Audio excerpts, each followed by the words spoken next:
तो हम क्या पढ़ रहे हैं, हम पढ़ रहे हैं केमिस्ट्री। तो ठीक है, केमिस्ट्री में हम देख रहे हैं अध्याय 3, तत्वों का वर्गीकरण एवं गुणधर्म में आवर्तीता, classification of element and productivity in properties. ठीक है, तो सबसे पहले देखो कहानी कहाँ से शुरू होती है, कहानी होती है लेवोशियर से। लेवोशियर ने सबसे पहले वर्गीकरण किया था तत्व को धातु एवं अधातु में। उसके बाद शुरू हुआ प्राउड्स। प्राउड्स की परिकल्पना आती है। प्राउड्स कहते हैं कि जो जैसे तत्वों का भार है वो हाइड्रोजन के गुणा में होता है, मतलब सारे तत्वों का भार हाइड्रोजन के गुणा में होता है। हाइड्रोजन का भार कितना होता है, एक एक का गुणा जितना सबसे करेंगे तो आएगा। तो ये गलत हो गई थी किसकी, प्राउड्स की परिकल्पना। उसके बाद हमारे कौन है, उसके बाद आए डोबे राइनर की ट्रिक। तो डोबे राइनर जो थे उन्होंने 3 ट्रिक बनाए। ठीक है, उन तीनों ट्रिक का क्या करा था उन्होंने, मतलब कि उन्होंने कहा कि दो तत्व को अगर पहले और तीसरे को जोड़ेंगे तो अगर उन दोनों का माध्यम निकालेंगे, मतलब माध्य निकालेंगे, उसको डिवाइड करेंगे 2 से, है ना, क्या कहते हैं एवरेज, तो वो बीच वाले तत्व के भार के बराबर आएगा, उसके समान आएगा। तो इस तरीके से इन्होंने 3 ट्रिक बनाए थे।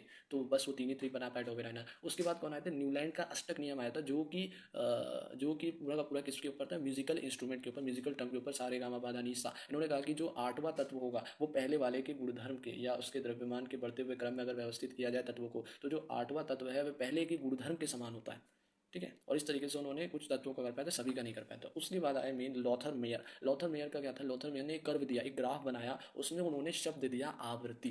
क्या दिया, आवृत्ति। आवृत्ति मतलब पीरियोडिसिटी या पीरियोडिसिटी, उन्होंने ये वर्ड दिया। अब यहीं से चीज़ें शुरू होती है आवृत्ति से। मेंडलीफ आए। अब मेंडलीफ की पीरियोडिक टेबल है। मेंडलीफ ने ज्ञात सभी 63 के उस समय पर ज्ञात सभी तत्वों को लगा दिया, और उन्होंने ये सारा किसके ऊपर करा था, भार के ऊपर। तो इन्होंने परिभाषा दी कि तत्वों के रासायनिक व भौतिक गुणधर्म उनके द्रव्यमानों के क्या होता है, परमाणु द्रव्यमानों के आवर्ती फलन होते हैं। बढ़ते हुए क्रम में लगाया और उनको कहा आवर्ती फलन होते हैं, किसने, हमारे मेंडलीफ ने। उसके बाद इनकी कमियां निकली कि इन्होंने भाई जो इन्होंने कहा बढ़ते हुए क्रम में मैंने लगा रखा है भारों के, है ना, उसकी पालना नहीं करी। और उन्होंने क्या करा था, बीच में क्या करा था, असमान वाले गुणों को मतलब जिसके गुण असमान थे तत्वों के, उसको साथ में रख दिया। तो ये भी इन्होंने कर दिया था। ठीक है, तो ऐसा कुछ करा। फिर उसके बाद इन्होंने, हमने इनको भी नहीं माना, हमने मानी आधुनिक आवर्त सारणी, जो कि हमने कहा मॉडर्न पीरियोडिक टेबल जिसको हमने कहा। और ये हमारी जो पूरी की पूरी बेस है किसके ऊपर है, तत्वों के भौतिक एवं रासायनिक, है ना, जो गुणधर्म होते हैं उनके परमाणु क्रमांक के आवर्ती फलन होते हैं। किसके परमाणु क्रमांक, हम यहाँ पर प्रोटोनों की संख्या लेते हैं, है ना, जिसको हम Z से प्रदर्शित करते हैं। समझ में, एटॉमिक नंबर प्रोटोनों की संख्या होती है। ठीक है, अब यहाँ पर हमने क्या करा, देखो मॉडर्न पीरियोडिक टेबल में हमने क्षैतिज और जो ऊर्ध्वाधर है दो उसमें बांट दी। क्षैतिज वालों को हमने क्या कहा, पीरियड। ठीक है, जिसको हमने कहा आवर्त। और जो हमारे ऊर्ध्वाधर में ऐसे लंबे लंबे, उसमें हमने कहा वर्ग, ग्रुप। ठीक है, ऊर्ध्वाधर पंक्तियों को वर्ग ग्रुप। और जो कि कितने थे, पीरियड जो थे वो थे 7, है ना, और जो हमारे वर्ग थे वो कितने थे, 18 को। ठीक है, और ये सारे हमने तत्वों को लगा दिया जो कि 118 तत्व थे हैं। ठीक है, तो इस तरीके से अब यहाँ पर एक और चीज़ है, यहाँ पर देखो जो हमारा है वर्ग नंबर 3 और पीरियड नंबर 6, उसमें एक एक आता है 6 में और 7 में, है ना, क्या आता है 57 से 71 तक, है ना, तत्व आता है कौन सा, लेंथेनॉइड श्रेणी। और जो कि 57 से 71 है। और एक होती है 89 से 103 तक, जिसको हमने क्या कहा है, जिसको हमने कहा है एक्टिनॉइड श्रेणी, लेंथिनॉइड एक्टिनॉइड श्रेणी। ठीक है, बस याद रखने कि वर्ग नंबर 3 पर है और आवर्त कितना है 6 और 7 पर। अगर 89 से 103 के बीच में हो तो उसका वर्ग हो जाएगा 3 और उसकी आवर्त हो जाएगी 7, है ना। और अगर कोई हो 57 से 71 के बीच, है ना, 57 के से 71 के बीच, तो वो उसका वर्ग हो जाएगा 3 और आवर्त हो जाएगा 6। अब यहाँ पर आवर्त सारणी में अगर हमें तत्वों तत्वों को खोजना, ये तो मेन चीज़ है कि तत्वों को खोजे कैसे, इतने सारे तत्व हैं। तो यहाँ पर हमने कुछ बनाई है चीज़ें, कैसे बनाई है, हमने कहा है कि सबसे पहले तत्वों का लिख दो इलेक्ट्रॉनिक विन्यास, जो कि होता है 1s 2s 3s 4s, और इस तरीके से होता है। फिर क्या होता है, फिर 2p 3p 4p, फिर उसके बाद 3d 4d, फिर उसके बाद लास्ट में 4f। इस तरीके से हमने क्या कर दिया, उसका इलेक्ट्रॉनिक विन्यास लिख दिया। अब उसके बाद हमारा देखो एजेंडा क्या रहता है, हमें SPDA ब्लॉक पता होने चाहिए। देखो हमने 4 ब्लॉक में हमने तत्वों को बांट दिया, S वाले, P वाले, D वाले, F वाले। अब जिसके इलेक्ट्रॉनिक विन्यास में आखिरी में S आता है, P आता है या D आता है, F होता है, तो वो उसी ब्लॉक का तत्व रहता है। ठीक है, तो मान लो हमें ढूंढना है क्या, एस ब्लॉक के तत्व। ठीक है, तो एस ब्लॉक के तत्व में देखो, अगर हमें किसी भी ब्लॉक में SPDF में अगर हमें वर्ग को ढूंढना है, सॉरी वर्ग, हाँ सॉरी आवर्त को ढूंढना है, आवर्त को, तो सबसे बड़ी एन का मान, सबसे बड़ा एन का मान जो होता है इलेक्ट्रॉनिक विन्यास का, वो होता है आवर्त। ठीक है, वर्ग को ढूंढना है तो अलग अलग नियम है। जैसे सबसे पहले एस ब्लॉक में अगर हमें वर्ग को ढूंढना है तो कुछ नहीं करना है, जो हमारा आखिरी में इलेक्ट्रॉन जो है ना, आखिरी के जो है वही उसका वर्ग होता है ना। जैसे कि मान लो यहाँ पर हमें ढूंढना है हाइड्रोजन हीलियम लिथियम Z बराबर 3 का, तो इसका हुआ 1s2 और 2s1। तो इसका जो सबसे बड़ा मान है n का, वो कितना 1s2 2s2, 2 पर इसका क्या हो जाएगा, आवर्त हो जाएगा। ठीक है ना, दूसरा क्या हो जाएगा, आवर्त हो जाएगा। और इसका वर्ग कैसे हो जाएगा, 1s2 2s1, तो 1 ही इसका आवर्त हो जाएगा, सॉरी वर्ग हो जाएगा hydrogen helium lithium, very good, ठीक है। तो इस तरीके से हम एस ब्लॉक का ढूंढ लेंगे। पी ब्लॉक में थोड़ी चीज़ है, क्या है देखो, पी ब्लॉक में एन का मान बड़ा हो तो उससे हम आवर ढूंढ लेंगे। अगर ग्रुप ढूंढना है तो उसके लिए हमें जो आखिरी मान है इलेक्ट्रॉन को, उसको प्लस करना है किससे, 12 से।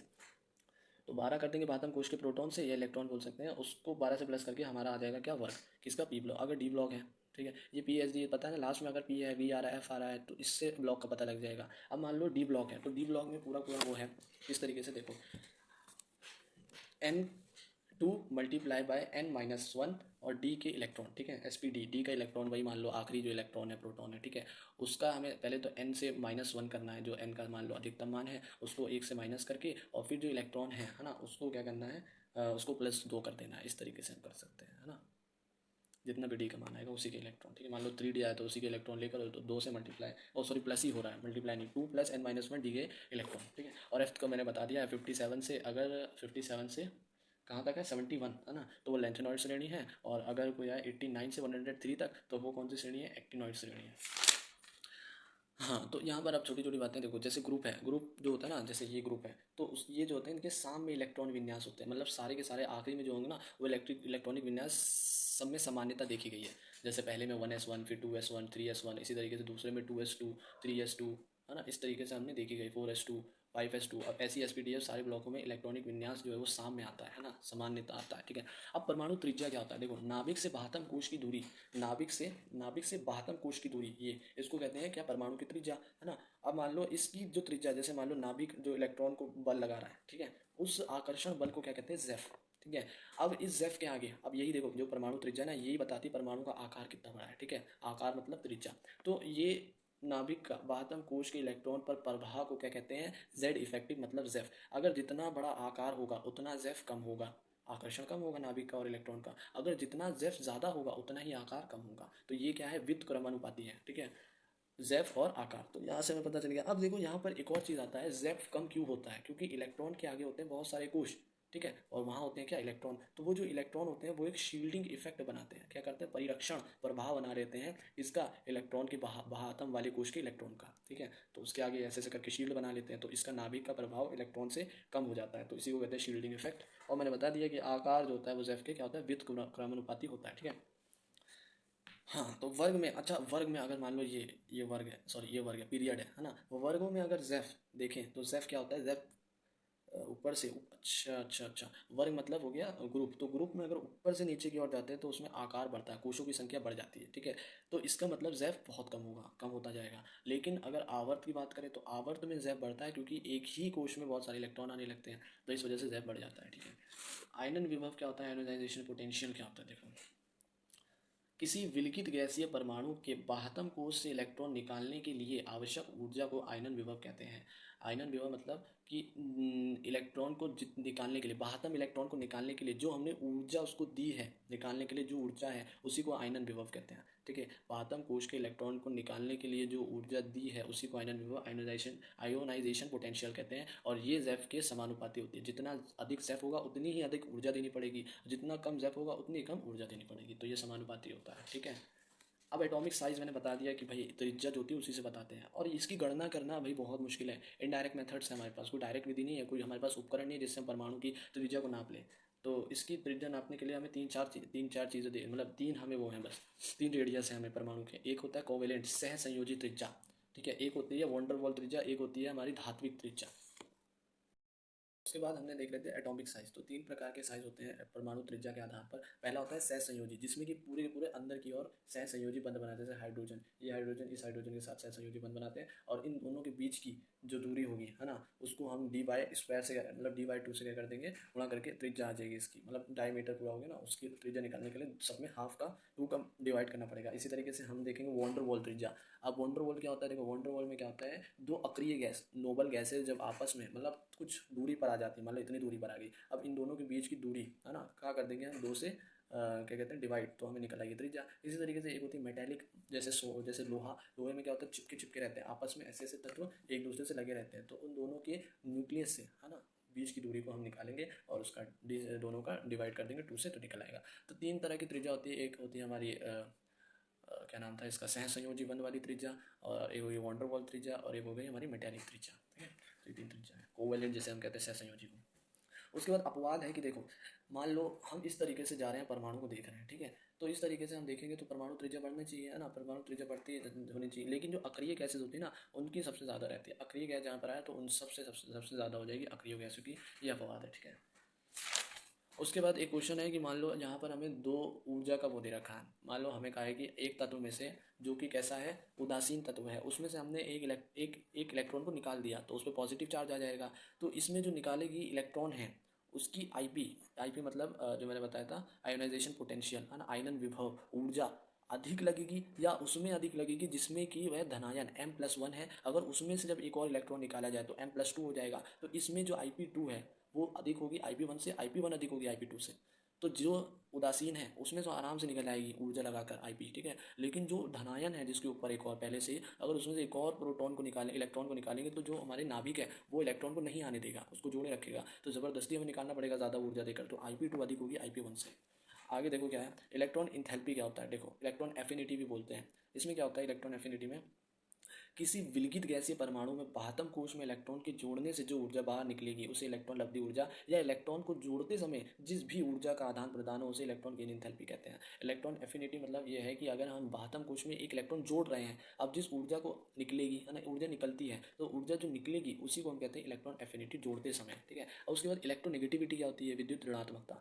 तो ये जो होती है किसी भी तत्व के एकल सहसंयोजी बंध में साजित इलेक्ट्रॉनों को अपनी ओर आकर्षित या खींचने की प्रवृत्ति को इलेक्ट्रॉन नेगेटिविटी या विद्युत ऋणात्मकता कहते हैं। अब ये होता क्या है, देखो मान लो दो बंध हमने बनाए सहसंयोजी बंध, जिसमें कि हमने हाइड्रोजन और फ्लोरीन का ले लो, जिसमें कि हाइड्रोजन को एक इलेक्ट्रॉन चाहिए और फ्लोरीन को भी एक इलेक्ट्रॉन चाहिए, क्योंकि उसके बाह्यतम कोश में कितने हैं, फ्लोरीन का होता है 9 और बाह्यतम कोश में होते हैं 7, तो 7 को एक और चाहिए 8 होने के लिए, तो ये क्या करेगा, हाइड्रोजन के साथ सहसंयोजी बंध बना लेगा। लेकिन यहाँ पर फ्लोरीन ज़्यादा होता है हाइड्रोजन की अपेक्षा में, है ना, उसके गुणधर्म ज़्यादा होते हैं जो भी होता होगा, तो वो अपनी तरफ आकर्षित कर लेता है हाइड्रोजन के इलेक्ट्रॉन को, ठीक है। तो यहाँ पर क्या हो जाता है, यहाँ पर हम देखने को मिलता है विद्युत ऋणात्मकता, ये जो आकर्षित हुआ है ना, वो देखने को मिलता है, और जो हमारे फ्लोरीन है उस पर आ जाता है नेगेटिव एक चार्ज और उस पर थोड़ा थोड़ा हो जाता है पॉजिटिव चार्ज, ठीक है।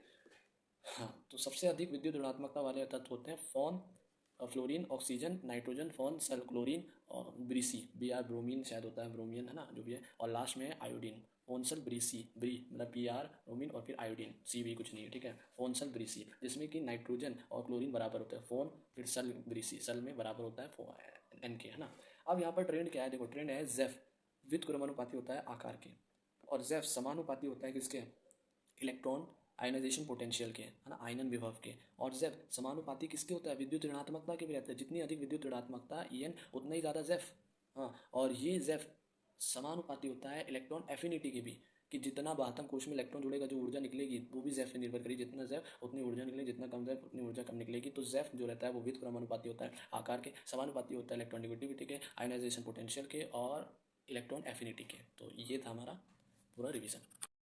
तो अब हम देखेंगे क्या, धात्विक तथा आधात्विक गुणधर्म। तो धात्विक गुणधर्म आधात्विक क्या, देखो सबसे पहले धातु क्या होती है ये पता होना चाहिए। धातु क्या होती है, देखो धातु इंग्लिश में कहते हैं मेटल। मेटल क्या करते हैं, मेटल जो होते हैं वो इलेक्ट्रॉन को दान करते हैं, जो इलेक्ट्रॉन का दान करता है वो धातु होता है, और जो इलेक्ट्रॉन को ग्रहण करता है वो आधातु होता है। अब गुणधर्म क्या रहते हैं, देखो अगर हम पीरियोडिक टेबल में बाएं से दाएं, लेफ्ट से राइट जाते हैं, ठीक है, तो हमें देखने को मिलते हैं आधात्विक तत्व, ठीक है, क्या मिलते हैं, आधात्विक गुणधर्म मिलते हैं बाएं से दाएं जाने पर। अगर हम अप टू डाउन जाते हैं, ऊपर से नीचे जाते हैं पीरियोडिक टेबल में, तो हमें क्या देखते हैं, हमें मिलते हैं धात्विक गुणधर्म, ठीक है, धातु देखने को मिलते हैं। तो इसका मतलब क्या हुआ, जो जेफ है अगर हम लेफ्ट से राइट जाएंगे जेफ बढ़ेगा, तो जेफ बढ़ेगा तो धात्विक गुणधर्म आएंगे, ठीक है, धात्विक गुणधर्म आएंगे। और अगर हम अप टू डाउन जाते हैं तो जेफ कम होता है, ठीक है, क्योंकि कोशों की संख्या बढ़ती जाती है, जेफ कम होगा, तो जेफ कम होगा तो इसका मतलब धात्विक गुणधर्म बढ़ेंगे, समझ में आया। तो इसका मतलब जेफ के व्युत्क्रमानुपाती होता है हमारा धात्विक गुणधर्म, और समानुपाती होता है आधात्विक गुणधर्म। जेफ के समानुपाती होता है आधात्विक गुणधर्म और व्युत्क्रमानुपाती होता है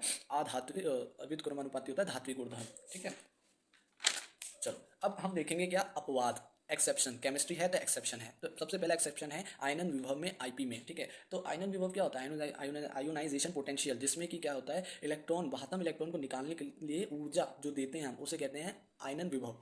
अब देखो एक्सेप्शन ये है कि देखो हाइड्रोजन, हीलियम, लिथियम, बेरिलियम, फिर आता है कौन, बोरोन। तो यहाँ पर क्या होना चाहिए, देखो बेरिलियम का क्रमांक कम है, ठीक है, और बोरोन का ज़्यादा है 4 और 5। तो आईपी किस में ज़्यादा होगी, जिसमें ज़्यादा इलेक्ट्रॉन है उसको निकालने में कम होगी, है ना, मतलब जिसमें ज़्यादा है उसको आईपी निकालने में ज़्यादा ऊर्जा देनी पड़ेगी, और जिसमें कम है उसके निकल आएंगे। लेकिन होता क्या है, बोरोन के कम रहते हैं बरीलियम से, बरीलियम ज़्यादा होता है, ठीक है। ये होता है, क्यों होता है, अगर हम इलेक्ट्रॉनिक विन्यास लिखें तो बरीलियम में देखो 1s2 2s2 सारे कोशों में भर गए, एस में दोनों कोश में भर गए, लेकिन यहाँ पर अगर हम बोरोन की बात करें उसका रहता है 5 परमाणु क्रमांक, उसमें अगर हम भरे तो 1s2 2s2 और लास्ट में आता है 2p1, तो केवल पी में एक है, मतलब बहुत भरित ही नहीं है। अगर देखो हमारे एस में, पी में, डी में, एफ में अगर अर्धभरित होते हैं, अर्धभरित होते हैं तो वह ज़्यादा होते हैं किससे, जो जो एक दो या चार पाँच इस तरीके से भरे रहते हैं, ठीक है, उनसे। अर्धभरित हो तो ठीक है, या पूर्ण भरित, अर्धभरित पूर्ण भरित होने चाहिए, लेकिन यहाँ तो भाई बोरोन में 2p1 है, तो यहाँ पर हम क्या कहेंगे, बरीलियम ज़्यादा होगा, ज़्यादा ऊर्जा देनी पड़ेगी बोरोन की अपेक्षा में। बोरोन कहेगा कि ले जाओ मेरे इलेक्ट्रॉन, उससे इलेक्ट्रॉन निकाल लेंगे बरीलियम की तुलना में, ठीक है। तो बरीलियम ज़्यादा आईपी देनी पड़ेगी बोरोन की तुलना में, तो आईपी बीई ज़्यादा होगी बोरोन से।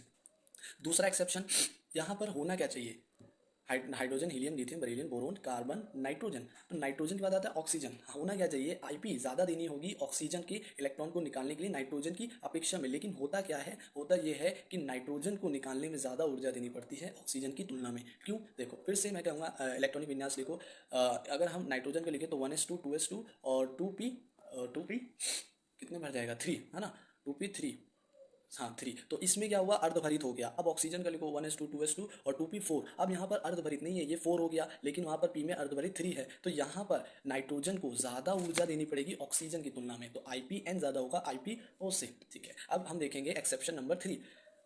अब है इलेक्ट्रॉन, इलेक्ट्रॉन लब्धि ऊर्जा, इसका नाम था इलेक्ट्रॉन एफिनिटी, ठीक है, ठीक है। तो अब एफिनिटी, इलेक्ट्रॉन एफिनिटी मतलब कि बाहतम कोश में इलेक्ट्रॉन को जोड़ना, ठीक है। तो इलेक्ट्रॉन को जोड़ना देखो क्या कैसे होता है, ये देखो, तो इलेक्ट्रॉन को जोड़ना, ए भी किसके समानुपाती होती है, जेफ के, जितना ज़्यादा जेफ उतनी ही इलेक्ट्रॉन एफिनिटी होगी, जोड़ने में जो ऊर्जा वगैरह निकलेगी। अब मान लो यहाँ पर हमारे दो तत्व हैं, फिर से हम लेते हैं दो तत्वों को, मान लो बरीलियम है और नाइट्रोजन है। अब देखो बरीलियम में आता है 4 और नाइट्रोजन में आता है 7। बरीलियम के दोनों कोशों में इलेक्ट्रॉनिक विन्यास में 1s2 2s2 भरित है, और नाइट्रोजन की बात करें तो उसमें 1s2 2s2 और 2p3 है जो कि अर्धभरित है। तो यहाँ पर अगर हम ई की बात करें तो अगर हम इसमें इलेक्ट्रॉन एक और जोड़ेंगे तो दोनों क्या हो जाएंगे, दोनों हो जाएंगे क्या, असमान, क्या हो जाएंगे, दोनों व्यवस्थित नहीं रह पाएंगे, अव्यवस्थित हो जाएंगे। तो यहाँ पर ये दोनों नहीं चाहते अव्यवस्थित होना, तो ये इलेक्ट्रॉन को नहीं गेन करेंगे, तो यहाँ पर जो इलेक्ट्रॉन एफिनिटी होगी वो इसमें नहीं होगी, जीरो होगी, ठीक है। बस ये चीज़ थी बरीलियम और नाइट्रोजन, मतलब कोई तत्व अगर कोई भरित है, अर्धभरित है, तो नहीं चाहता अपने आप को वही एक और भरकर अपने आप को असंतुलित करना, ठीक है। उसके बाद अब आते हैं डी ब्लॉक। डी ब्लॉक में देखो, डी ब्लॉक में अब हम देखेंगे आकार किस तरीके से देखे जाते हैं। हमने देखा है कि अगर हम तत्व में ऐसे ऐसे बढ़ते जाते हैं तो मतलब अगर हम लेफ्ट से राइट में जाते हैं, लेफ्ट से राइट में, तो आकार छोटा होता रहता है,